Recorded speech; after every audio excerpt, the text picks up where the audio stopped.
Hello বন্ধুরা, তোমরা কেমন আছো? আশা করছি তোমরা ভালোই আছো আর আমি ভালো আছি। তবে আমি আজকে একটা কথা বলতে চাই যে মেয়েদের জীবন হচ্ছে সুখ আর দুঃখ, এই দুটো নিয়েই।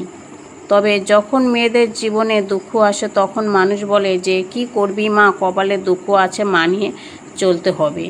আর যখন সেই মেয়েটারই কপালে যখন সুখ আসে তখন মানুষ আর এই কপালের দোষ দেয় না। তখন মানুষ বলে যে মেয়েটার অহংকার হয়েছে, ভাব হয়েছে, কাজকর্ম করতে হয় না, গায়ে লাগে না। তো এই কথাটা মানুষ বলে থাকে। তখন আর কপালের দোষ দেখে না যে তার কপালে সুখ আছে তাই সে সুখ অনুভব করছে, সুখ পাচ্ছে। তো যাই হোক, বলতে বলতে কিন্তু আমার করলা ভাজা কিন্তু প্রায় হয়ে এসেছে। তো কেমন লাগলো আমার ভিডিওটা, আমার কথাগুলো, তো অবশ্যই একটা কমেন্ট করে জানিয়ে দেবেন। তো যাই হোক, সবাই সুস্থ থাকবেন, ভালো থাকবেন। দেখা হচ্ছে পরের ভিডিওতে। টাটা, বাই বাই, ধন্যবাদ সবাইকে।